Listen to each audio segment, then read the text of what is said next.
নমস্কার বন্ধুরা, হ্যাশট্যাগ আমরা সকলের পক্ষ থেকে আমি শ্রাবণী। আমি চলে এসেছি আজকে বিষয় নিয়ে আলোচনা করতে। আজকের বিষয় দিয়েছেন মিতা চ্যাটার্জি ম্যাম। তো ওনার দেওয়া বিষয়টা খুব সুন্দর, আজকে প্রাসঙ্গিক বিষয় আর কি। আজকে এই বুদ্ধ পূর্ণিমা এবং উনি এই বিষয়ে কিছু বক্তব্য যার যার মতামত রাখতে বলেছেন। কিন্তু সারাদিনে আমার সময় আর করে উঠতে পারলাম না, সেই রাত্রিবেলা আসতে হলো আমাকে। তো দেখুন, আমি কিন্তু প্রত্যেককে একটা কথা বলি, আজকে বুদ্ধ পূর্ণিমা নিয়ে সত্যি কথা বলতে কি আমি এই ইউটিউবের মাধ্যমেই জানতে পেরেছি গৌতম বুদ্ধ সম্বন্ধে যতটা, বা আমার কাছে একটা ছোট খুব পাতলা একটা বইও আছে। আমি এইগুলো নিয়ে কিছু বলতে চাই না, কারণ আমার কাছে যে বইটা আছে এই লেখাগুলো না প্রত্যেকটা মুহূর্তে আমি দেখেছি যে অনেক কেউ লিখে দেয়, কেউ মুখে বলে দেয়, ইউটিউবে শর্ট হিসেবে আসে আর কি। তো এ কথা আমি নতুন করে আর বলতে চাই না। তবুও আমরা আমাদের দিদিভাইয়ের কাছ থেকে কজ অ্যান্ড এফেক্ট শিখছি, রঞ্জনা সেনগুপ্তের কাছ থেকে, এবং উনি খুব সুন্দর আলোচনা করেছেন আজকে। হয়তো দিদিভাইকে আমি এখনও কমেন্ট করিনি, আর একটু লাস্টেরটা বাকি আছে, শুনে কমেন্ট করে দেবো। তো আমি ভেবেছিলাম হয়তো যে সুন্দর করে বসবো একবার, কিন্তু সন্ধ্যাবেলা হঠাৎই একটা কাজ পড়ে গেল, আর বসা হলো না। যাই হোক, আমি সেই কারণে এই রাত্রিবেলাও এসেছি যে আজকের দিনে এটা আমি কিছু যদি না বলতে পারি ভীষণ খারাপ লাগবে আর কি। তো আমি একটা কথা বলি যে আমি এমনি অনেক দিন আগে একটা ভিডিওতে বলেছিলাম যে প্রত্যেকে কিন্তু এই রাত্রে না চাঁদের আলোটা এত স্নিগ্ধ, এত সুন্দর চাঁদটা উঠেছে, জানি ক্যামেরাতে অত সুন্দরভাবে তো ধরা যাচ্ছে না। পুরো আমার ছাদটা দেখো, সবাই একদম সাদা হয়ে আছে, অন্য কোনো আলো না, চাঁদের আলোতেই একদম ছাদটা পুরো সাদা হয়ে আছে। এত সুন্দর, ভালো লাগছে আমার। এখন প্রায় 11:30 বাজে। তো যাই হোক, আমি যতটা পারছি বলবার চেষ্টা করছি।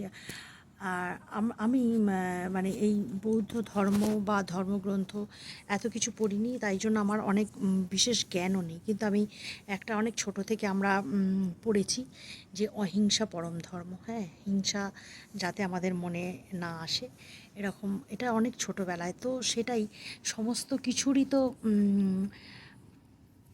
যত অবতার আমাদের যত অবতার এসেছেন পৃথিবীতে, সকলের শিক্ষা দেখতে গেলে ঘুরে ফিরে কিন্তু সেই একই এসে দাঁড়ায়। আমরা সে পরমহংসদেবের কথাই বলি বা বুদ্ধদেবের কথাই বলি, যারই কথা বলি না কেন, হ্যাঁ স্বামীজির কথাই বলি, যারই কথা বলি, যে ঘুরে ফিরে কিন্তু সেই বক্তব্যগুলো একই দাঁড়ায়। কিন্তু আমার এখানে একটাই কথা মনে হয়, যে আমরা শুধু মুখে বলেই কি এর ছাড় হয়ে যায়? মুখে বলি না, আমরা এটা কাজে কতটা করতে পারি, এটাও ঈশ্বরের একটা কথা। যে আমরা যা ভাবনা চিন্তা করব আর যা কর্ম করব আর মুখে যে কথা বলবো, মনে যেটা চিন্তা করব, এগুলো কি আমাদের এক? এটা আমাদের খেয়াল করতে হবে যে আমি নিজে এক আর আমি মুখে আর একটা কথা, বড় বড় কথা বলছি, এগুলো যেন না হয়। এটা একটু দেখতে হবে। তো অসাধারণ লাগছে আজকে আমার, বারবারই আমি বলছি যে আমি চাঁদের আলোটা রাত্রেবেলায় বসে গায়ে মাখি, আমার অনেক মানে মনের ইচ্ছা থাকে অনেক কিছু।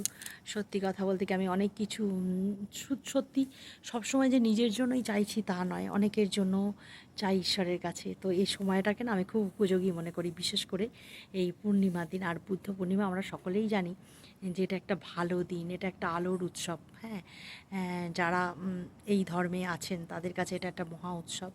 এবং আমি এটাও বলবো যে এই পূর্ণিমার দিন মানুষ নিজেকে যতটা সৎ রাখতে পারবে, যতটা ভালো রাখতে পারবে, যতটা অন্যের জন্য চিন্তা করতে পারবে, ততটাই ভালো। এর বাইরে না আমার অনেক কিছু বলবার ক্ষমতা নেই। আমি শিখছি, এখন বারবারই বলি যে আমি শিখছি অনেক কিছু। আমি যদি বা শ্রী শ্রী ঠাকুরের বই পড়েছি, মা শারদার বই পড়ছি বা স্বামীজির বই পড়ছি, কিন্তু আমি এখনও পর্যন্ত এই ইউটিউবে যেই লেখাগুলো আসে সেগুলোই মাত্র পড়ে আমি জানি, এর বাইরে আমার অধিক জ্ঞান নেই।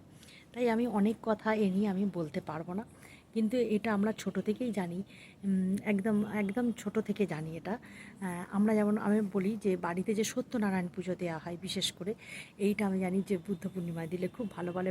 প্রত্যেকে আমরা শুনতাম যে বুদ্ধ পূর্ণিমা আসছে, এই দিনে বাড়িতে সত্যনারায়ণ পুজো দিলে খুব ভালো, খুব উপকার আর কি।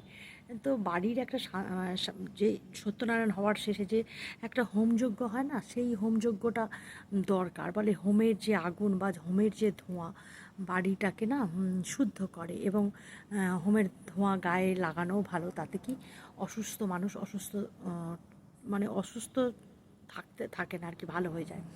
আর আমি এটাও আমাদের এই যে এখানে কিছুদিন আগে মানে বাসন্তী পুজো হলো না, তখন একজন বলছেন, উনি বয়সে আমার থেকে অনেক গুরুজন, সবার কাছ থেকেই তো কিছু শেখা যায় না, তা উনি বলছেন একমাত্র আরতি যখন হয় না তখন দাঁড়িয়ে দেখতে হয়, এই কারণে তখন ঈশ্বর কিন্তু এই মূর্তির মধ্যে আসেন, এবং যখন হোম হয় তখন কিন্তু ঈশ্বর আসেন, এরকম আর কি একটা বক্তব্য।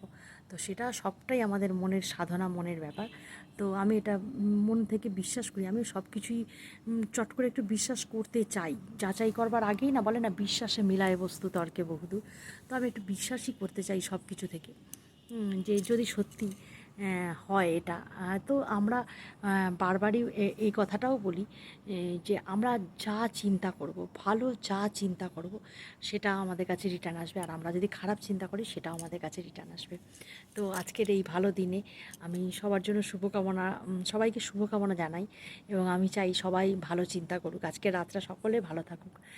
আজকের রাতটা না, পুরোটাই সবাই ভালো থাকুক, কিন্তু আজকে রাতে সকলে বিশেষ করে ভালো চিন্তা করুক, একটা খারাপ চিন্তাও যেন তাদের মাথার মধ্যে না আসে। এই ছিল আজকের কথা। জানি না এত রাত্রে আর কী বললাম। তো ম্যামকে অনুরোধ করবো, যদি শুনে থাকেন অবশ্যই একটু কমেন্ট করবেন। আমি রাত্রে ছাদে বসে বসে এই ভিডিওটা করলাম। এখন অনেকটা রাত্রির হয়ে গেছে, এবার আমি ছাড়বো। না বলতে পারলাম, আর একটুখানি যদি না বলতে পারতাম কিছু, তো ভীষণ খারাপ লাগতো। তো এই পর্যন্তই রইলো, আবার আসবো অন্য কোনো দিন অন্য কোনো আলোচনা বা পাঠ নিয়ে। চললাম আজকে পর্যন্তই। সকলে তোমরা ভালো থেকো, সুস্থ থেকো, আনন্দে থেকো, আর এত সুন্দর চাঁদ দেখো না, চাঁদের হাসি বাঁধ ভেঙেছে,